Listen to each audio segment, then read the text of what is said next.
Welcome back to Marvelous Disney, the podcast where Dan Graney and I talk about Marvel, Disney, theme parks, movies, and the moments where the company quietly tells you what they think they are now.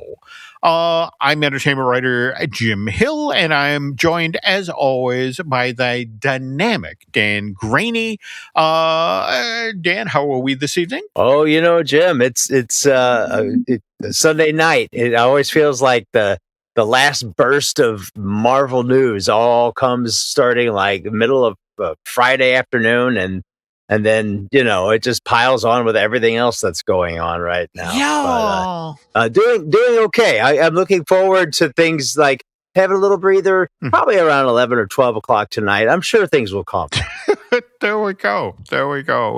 And by the way, folks, want to remind you, we're recording this on Sunday night, February 1st. And is it next Sunday? Is the Super Bowl? Is that correct? Yes, it is. Okay, because that was the interesting thing. Just today, we saw those stories bubble up about which trailers will be part of that broadcast. And kind of interesting. I think you and I both observed this that Marvel didn't roll out a red carpet this week, right? Didn't tease, didn't hype. They just dropped something. Yeah.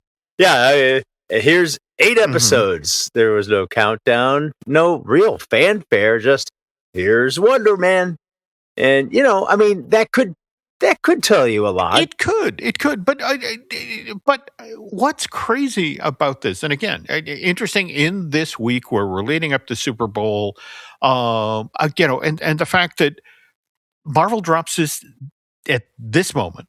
And it doesn't feel like Marvel is chasing attention. And this isn't the first time they've done this, right? I mean, didn't they do something similar with Echo a year or so back? Yeah, they did. I mean, now thinking back to that, that kind of felt a little, I don't know, unceremonious. This feels different. It feels bigger. It feels more locked into everything going on. It feels like Marvel might be trusting it. Yeah, and maybe even teeing up what is to come. But speaking of which, before we get to what is to come in this week's podcast, let's acknowledge our sponsors who know a few things about smooth transitions. And that is, of course, unlockmagic.com, where you get real discounts on Walt Disney World and Universal Orlando tickets, sometimes upwards of 12% off. And just so you know, Unlock Magic is run by the exact same team behind the DVC rental store and the DVC resale market. So just pick your dates, grab your tickets, and go. Unlock Magic makes it that easy to rack up some pretty significant savings. And when you get your ticket, please tell the nice folks at unlockmagic.com that it was Dan and it was Jim who sent you, okay? So, all right, now to the news portion of this week's Marvelous Disney, and a lot of stuff happened. So, we need to do a speed round here, right? A quick lap. So, all right. So, talk to me. What happened? Okay, well, I mean, as we just mentioned, Wonder Man dropped all at once, and it landed with relatively strong reviews. Yes. Spider-Man Brand New Day was in the news because it kept getting described as a tonal shift from what we previously, what the previous Spider-Man movies, specifically the Tom Holland ones, what they were. So that keeps coming up. And then Daredevil Born Again served up a quick teaser and shows us that things, they are lining up with everything else that's going on, at least on the street level. And yes, Jessica Jones is back in the mix. Yeah, love me some Kristen Ritter. So it was so great to see her back after since the Defenders, right? Yeah, that's right. Yeah. Yeah, I'm trying to remember when season 3, which of Jessica Jones, which was not. Season 3 felt like half of a season that was supposed to go further, and it just seemed to end. And that was, of course, at the end of all of the Netflix Marvel stuff. Yeah. That was that weird moment where, I mean, I always sort of associate that with the Marvel stuff on ABC as well. Yeah. You just sort of got that feeling of this didn't work the way we thought it would, and let's just stop this for a while. Which again, just delightful to have Jessica Jones back. But now to change the subject quick here. We've talked on the show about the series of Doomsday trailers that we got. And in particular, this past week, I came across something online about that X-Men trailer that I'm honestly embarrassed that I did not put this together beforehand. But Dan, you remember you saw Deadpool and Wolverine, Oh, yeah. right? Okay. Yes. And over the course of that movie, when and we see that wonderful scene where Deadpool's trying to recruit any through the TVA technology, trying to recruit any Wolverine, and eventually ends up with sort of this drunken Wolverine that, well, Mr. Paradox, when he finally takes him back to the TVA, it's like, oh, Mr. Wilson, this is the Wolverine who let down his entire world. He's the stuff of legends, but not in a good way. And, what he did, well, some things are just beyond forgiveness. And it was like, oh, yeah. Yeah. He tells the story. The Wolverine, in fact, there's that great scene with X-23, out in the woods at the fire where, he talks about how the X-Men tried to recruit him. They wanted me to be part of the team, and I walked away. I always do. And they called after me. I told them they look ridiculous, and I couldn't have them thinking that I wanted to be there. And by the time I stumbled on shit-faced back from the bar, it was too late. They were dead. And it was like, Yeah. and it was on these. Wait a minute, is that what we actually see in that trailer that they did for the X-Men? I mean, you see that wonderful scene between Charles and Magneto, but then clearly something horrible has gone down because we have James Marsden's character Cyclops, just whips off his visor, and it's like, is that what we're actually seeing in that scene? That moment when Wolverine, had wandered off to the bar and those mutant hunters came in. What do you think? I mean, that trailer, clue, whatever they called it, story, whatever the Russo brothers are calling these things. That apart from the other ones that they served up, which all seem to be sort of like, hey, look, Steve Rogers is back. Hey, look, Thor's back. Hey, look, M'Baku and Shuri and Namor, they're back. And then, hey, look, the X-Men are back. Oh my God. Of all the trailers, that one seemed like higher stakes. And, so, I mean, I think there's something there because both that beat from Deadpool and Wolverine and the scene with Thor, where we see Deadpool and Thor, and Paradox is like, oh yeah, you're not supposed to see that. That's later. Those seem to be like dangling threads that they weren't left there just accidentally. That's an excellent point. And it would seem that, well, again, if what we're hearing is true about Avengers Doomsday, that it's supposed to be 3 hours long. Won't imagine there would actually be time to address these things. But that said, Dan, I have to tell you, I'm starting to get concerned. I mean, we have another. We're recording this on February 1st. This movie comes out late December of this year. So we've got another 11 months of this, and I know you. I know you do your homework for this show, so you have to be seeing some of the same things that I'm seeing online about various theories and various Oh, storylines for this thing. And are are you growing concerned yet? That I mean, I'm starting to think that I may have to pull back because I'm worried that this film may get spoiled for me. oh, well, I mean, with the amount of Hmm. AI that is out there, and I would Hmm. encourage everybody to pretty much Uh, ignore everything you see unless it, is posted by Marvel or okay. Disney Okay. or the Russo brothers, because there's so much. My Facebook feed is a Hmm. parade of, oh, look at this image of Robert Downey as Doctor Doom, and oh, look who's here, and they're and a lot of it. I mean, a lot of it looks like garbage, but a lot of it looks really good. And Yeah.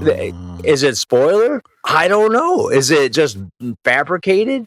So, Hmm. I think there's definitely going to be some spoiling. Um, Hmm.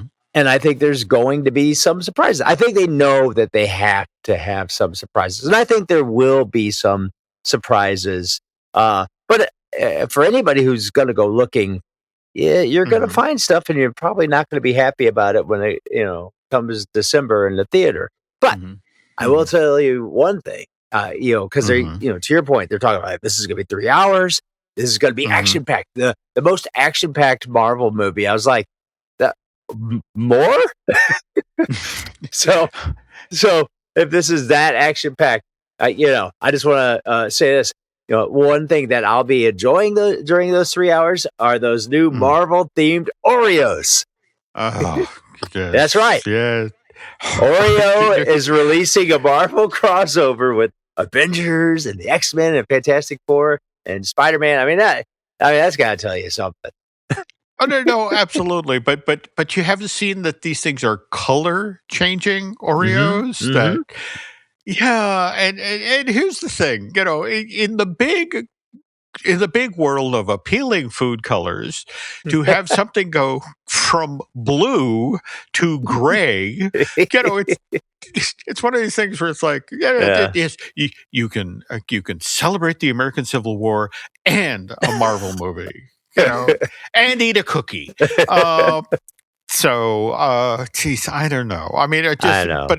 but on the other hand, what fascinates me about that is there's already talk about these aren't just Marvel Oreos. These are collectible Marvel Oreos. And in fact, everybody's now already angling for the fourth bag of Marvel collector Oreos. I guess that's the one that celebrates the villains. Is that Mhm. correct? Or That's the rumor.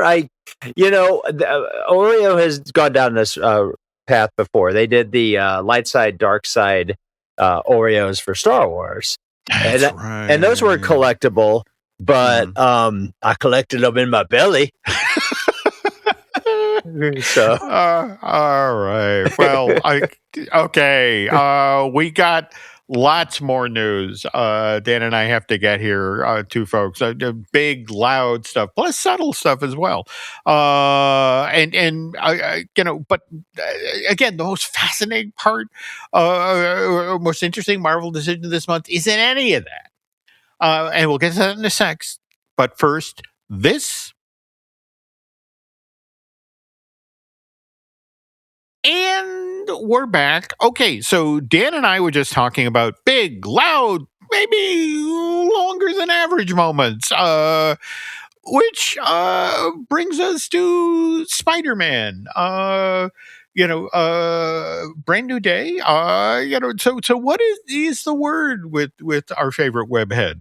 well, everything we're hearing really does point to the sort of this theme of isolation. Yeah. Okay. So, kind of ironic, given a guy who shoots webs, but this is a Spider-Man without a net, right?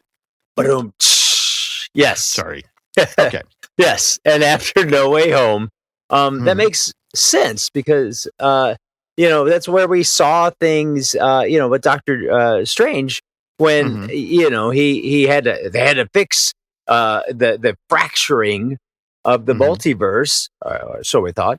And so the only way to fix it was a mass erasure of Spider-Man / Peter Parker from everybody's memory. They know there's a Spider-Man. They don't know that Peter Parker's Spider-Man because nobody knows who Peter Parker is. But on top of that, we got a little bit more, which is the buzz that Sony's finally ready to play nice with Marvel, and like really nice, not all right, here's Spider-Man, and then we're gonna go make a lot of non-Spider-Man Spider-Man movies. Talk about you, Madam Web and Craven. But that said, the big question will be, it's not whether or not Spider-Man's going to show up in Doomsday, but which one and how.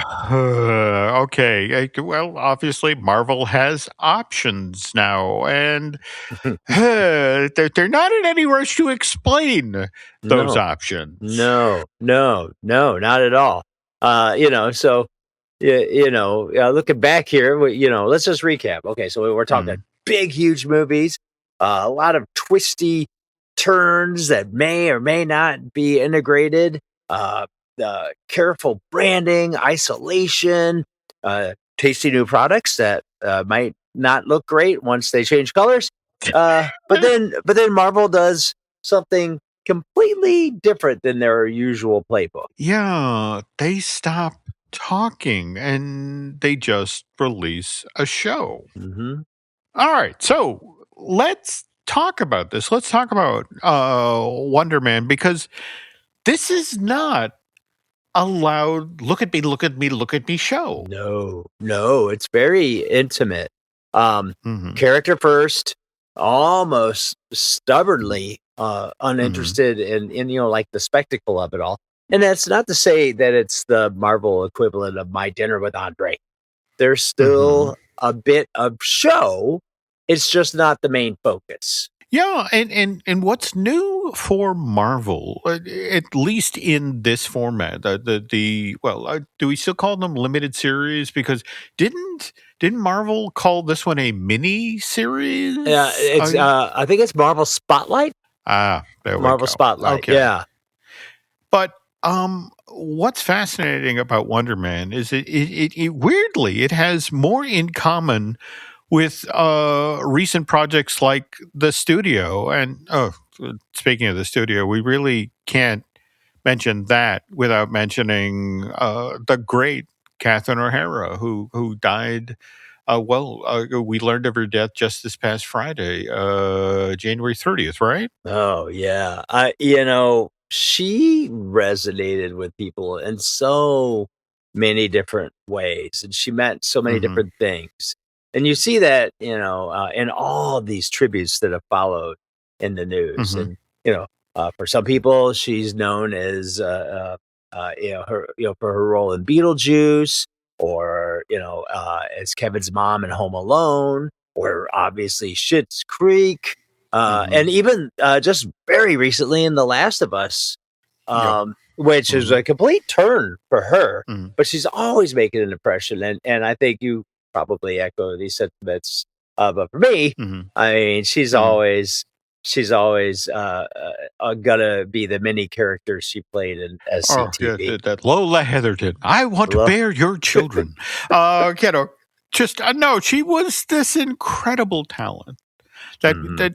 So will obviously be missed, and I bring her up because Wonder Man really does have a similar feel to the studio. Both of them are about performance, and especially performance out in LA. In fact, I want to say Daniel Destin Crichton talked about, how he wanted this show to be about the real LA when you're starting your career out there in entertainment, and how, you're living in the crummy apartment that smells like feet, and you're eating top ramen, but you can still see out your window the Hollywood sign, and just what it's like to be out in that world and trying to make your way in the world of entertainment, where there's some people feel like they have to be on the entire time, that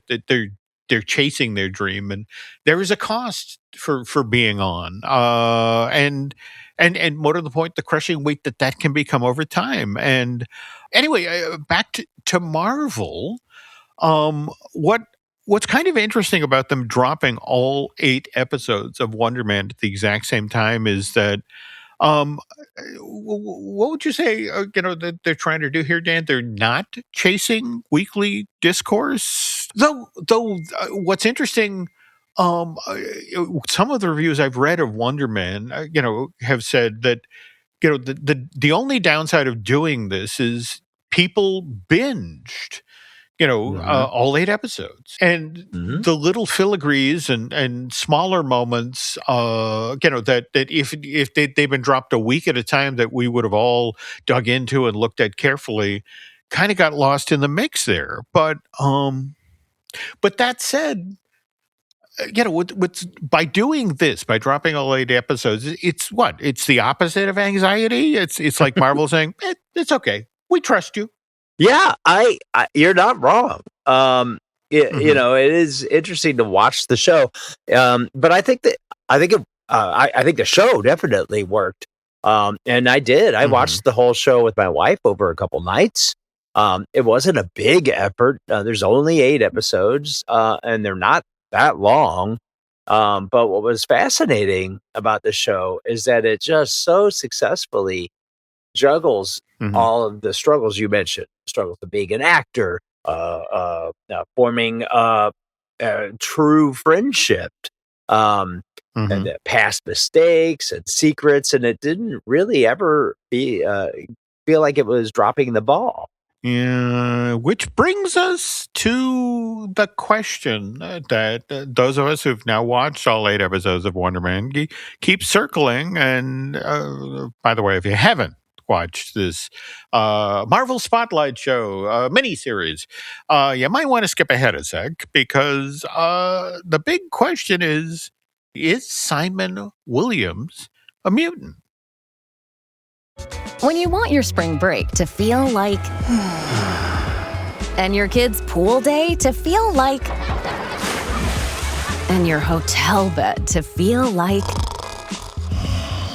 and room service to feel like, because at Hilton, hospitality feels like your cabana's ready. Would you like fresh towels? It matters where you stay. Book now at Hilton.com. Hilton, for the stay.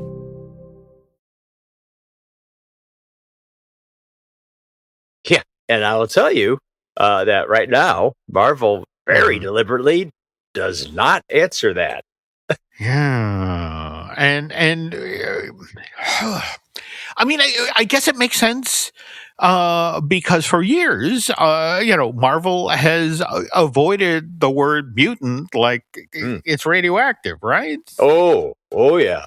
There are rights issues, timing issues, then long game planning. I mean, all of it. Way back when we first had our appearance of Wanda and Pietro, and they, traditionally known as one, Magneto's children, but also very much mutants. And when we saw them, they could not call them mutants. But now they're just sort of letting characters exist in this gray space. And speaking of which, I remember Ms. Marvel, the limited series. Remember how they slow walked up to that as well? Yeah. That I forget about her intelligent friend who was, looking at her DNA and, walked right up to saying you're a mutant and didn't do it. So is this where we are now in the MCU, where mutants live metaphorically? Is that the right way? I think, they've trickled. Once they had the rights to be able to, use the word mutant, they've just been keeping it to such a little tiny little drip, and I think there's a reason for that, because it's the core basis of what the X-Men stand for. I mean, the idea of mutants, they're feared, they're regulated, they're talked about instead of listened to.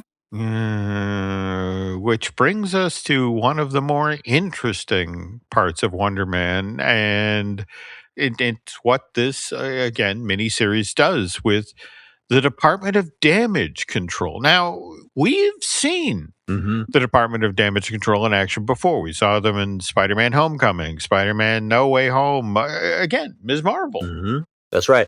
And I did my research. They have been around since 1985. They made their debut in the pages of Marvel Age Annual number 4. And it was a short story in there. It was like 4 or 5 pages, but they've been around for quite a while. But in those 40 years, they're underfunded as we see them now. They're overextended. They're nervous. But they're definitely growing. We see their prison, and I believe that's where Emil Blonsky was also held. We see their prison, not there, like sort of in the desert.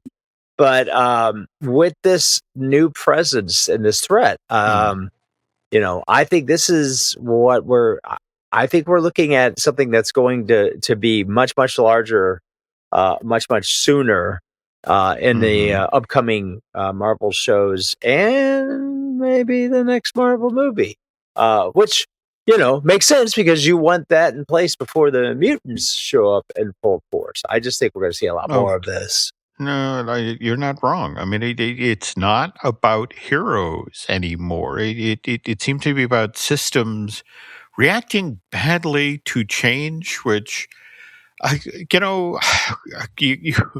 not to belabor the obvious, what's going on in the real world right now, but you have to imagine the filmmakers didn't anticipate that, this would be playing out in real time too. No. I told my wife, I go, you don't have to squint to kind of maybe see some parallels here that Marvel absolutely did not, predict or plan for or plan to exploit.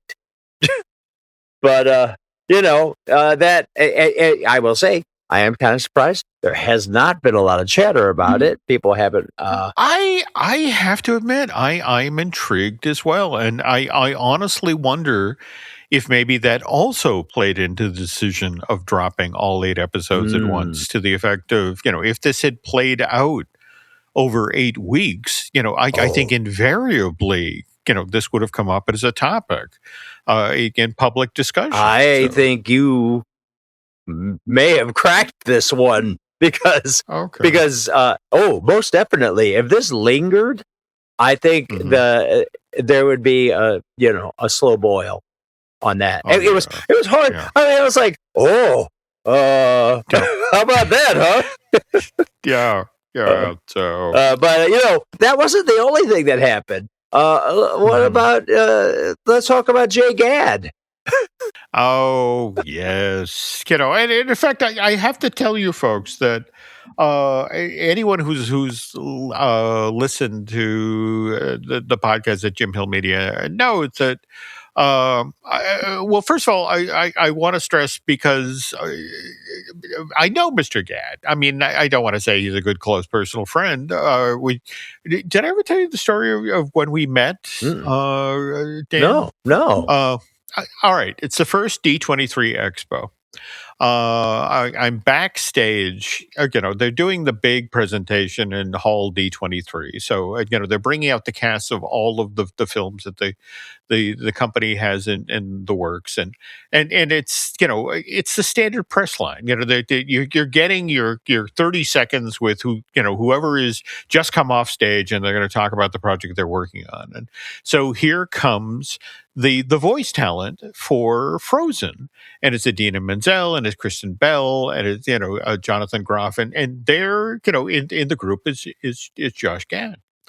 And so, they walk down the line, and where you're standing, you have a little card, with your feet that identifies what your outlet is. And so, I'm there for HuffPo then.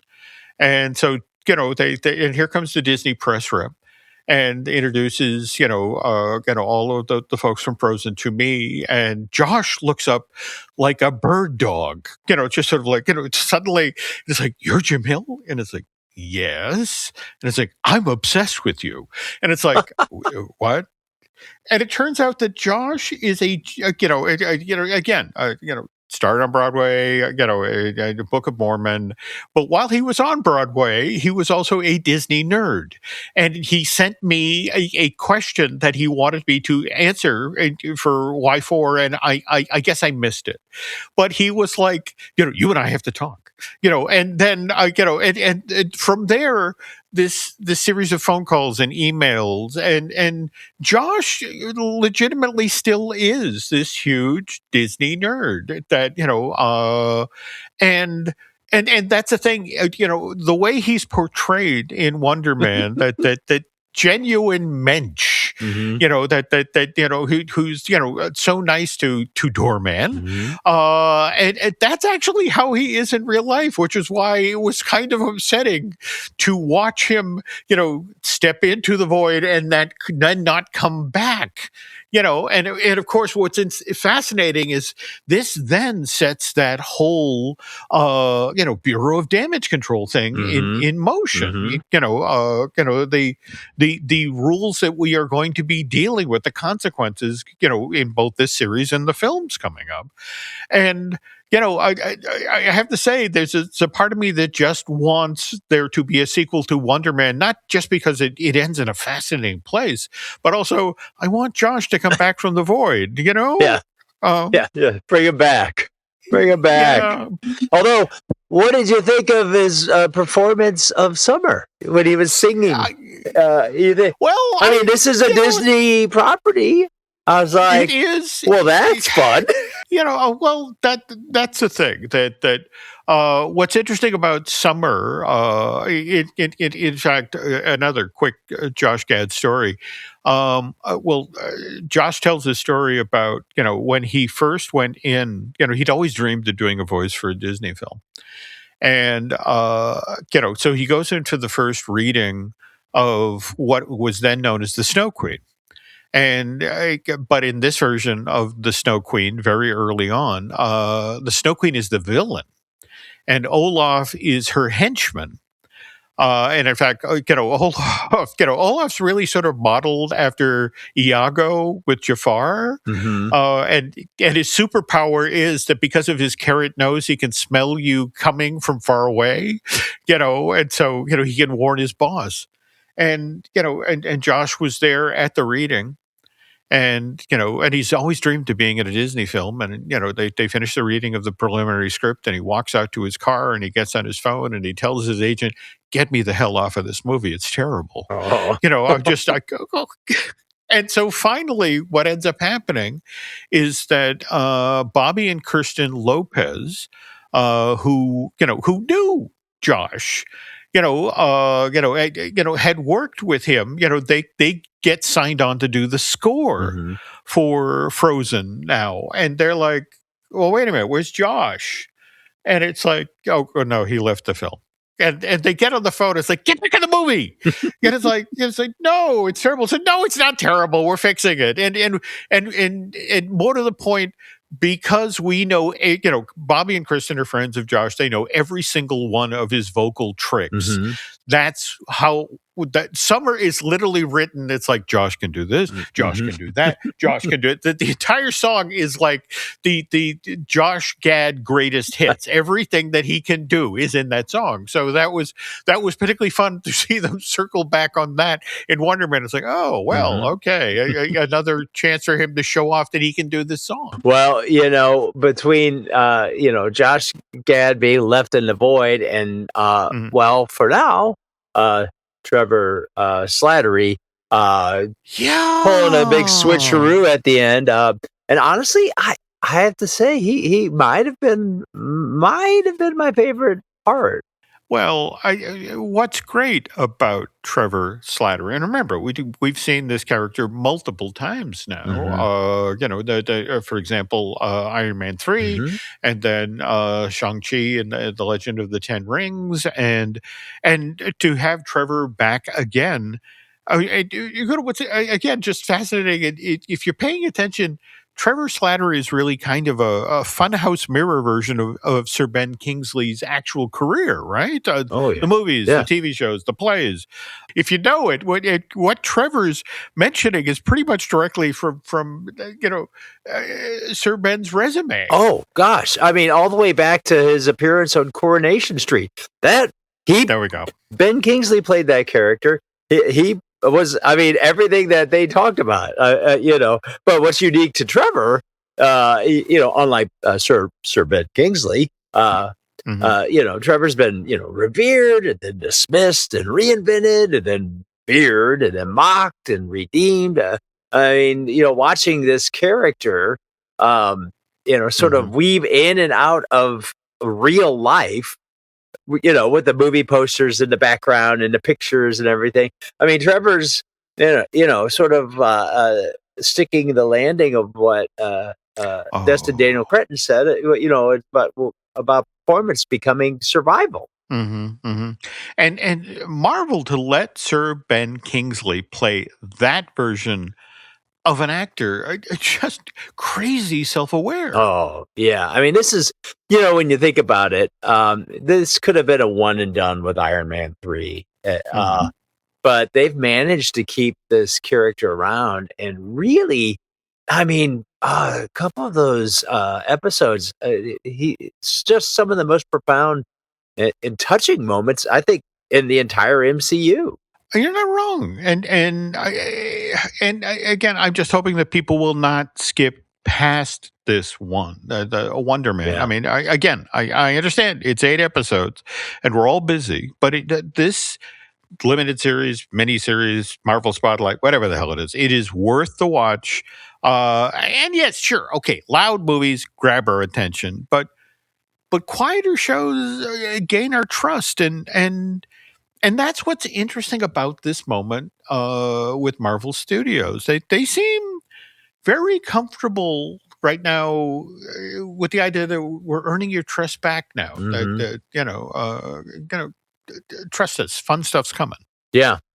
I mean, yes, Avengers Doomsday is Marvel reminding us how massive, how big this universe can get. Wonder Man feels like it's Marvel reminding us, why it matters. So especially with the ending, the way it ended, hopefully we'll see Simon Williams on the big screen the way he deserves to be, both in the show and in the MCU. No, I mean, just that last episode with, and again, I don't mean to spoil it, folks, but him going into the prison to rescue Trevor.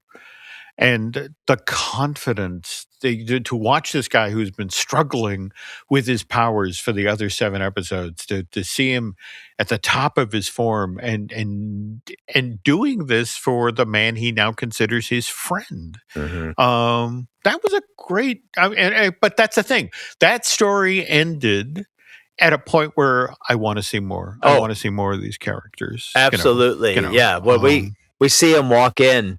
I was like, well, he's been doing some homework. It's sort of like, when Luke suddenly shows up in Return of the Jedi in the black robe, and you're like, what's up with this? And you're like, oh, that's why.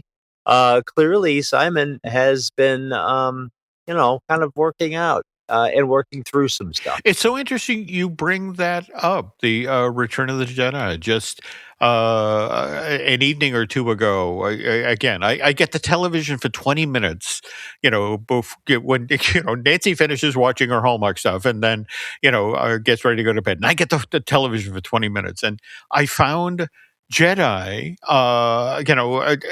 and watched that whole from what is it, C-3PO and R2-D2 rolling up to Jabba's palace, and it's just that what's interesting is this was still the special edition, and I got to tell you, some of the CG doesn't necessarily hang together quite as Yeah. well as I think the folks at ILM would like, but it's still great storytelling. It's still fun to watch. I mean, for example, I love that moment in it where you realize that the guard with the weird little mask thing on is Lando, Mm-hmm. and you realize, oh, they're all in there, Mm-hmm. you know. Yeah. No, it's great storytelling, and yeah, okay, just that was the same thing, the same strength with the end of Wonder Man. It was just to watch this character that you'd spent 7 episodes, and think about it, when you saw him destroy the soundstage, Oh, and it's like, yeah. oh no, and but then to watch him in that prison, and both the combination of his skills as a superhero, and to be honest, the wallet of an A-lister, Mm-hmm. what you can do with a certain pile of money. Anyway, long story, folks. As as Dan just pointed out, look, again, it's 8 episodes. It's a commitment of time, but it's a wonderful watch. And again, and it'll be fascinating to see where this goes, potentially, between the Bureau of Damage Control, between what it says about, mutants, where this turns up in, for example, Spider-Man Brand New Day, Yeah. the impact, but anyway, on that note, folks, I think Mr. Graney and I need to wrap up this episode. So, Dan, again, as always, thank you. Delighted by the stories you shared here tonight. But if folks want even more Dan Graney goodness, where can they find you? You can find me most easily on the Hububbery on YouTube. That's HUBBUBBERY. Or Dan Graney 67 on all of your social platforms. All sorts of fun, new, weird stuff coming up. So stay tuned. All right. And as for me, folks, you can find me on the other shows on Jim Hill Media. Disney Dish with Len Tessa. It's our theme park show, Fine Tuning with Drew Taylor. That's our animation show. Our Epic Universal podcast. That's one I do with Eric Hersey. He's a producer of a lot of our podcasts. And surprise, surprise, that's about the Universal parks. And then there's I Want That Too. That's the Disney merch podcast I do with Eric's lovely bride. Anyway, as we close out here, just a quick thank you to Eric and editor David Gray for the great job they do with production side of this podcast. Also have a quick favor to ask. If you could please head over to Apple Podcasts and rate and review this show. I mean, this is 9th episode? How 10. many episodes in are we? 10. 10. This is our 10th episode, folks. It's still, the people finding it. So if you could go over there and rate Marvelous Disney, that'd be great. Let's see. Beyond that, okay, we already told the nice people about Hububbery, but I'm going to lean in again. What are we talking about this week? We got a fun topic. I mean, everybody get ready. Next Sunday, Mm. or or this Sunday. By the time you hear this, we've got an honest, well, unless something goes weird, we've got our first honest to goodness look at Robert Downey Jr. as Dr. Doom. Oh, you are correct. Huh. Okay. But just to be clear here, this will be the Super Bowl ad. Yes. Which will be short, right? So don't they typically, it's like we get a 30-second cutting, and then like a day later we get the full 2-minute long actual trailer, right? Yeah, I think that's how, because I remember with Deadpool Wolverine, it was like very short. But in fact, you didn't even see Wolverine other than his silhouette, with Deadpool laying on the ground. But yeah, I think it was within 24 hours, a longer look was posted. And I do hope that's the case here. Yeah, same thing here. I don't see Disney. I don't see Disney paying for 2 minutes of Super Bowl time. Not at these rates. No, this is true. All right. Social media wise, you can find me over at X and Instagram at Jimmy Hill Media, and then over on Facebook at Jimmy Hill Media News. And with that, folks, that's going to do it for this week's Marvelous Disney. Thanks as always to my co-host Dan Graney for pulling together a really entertaining show. And we will be back soon.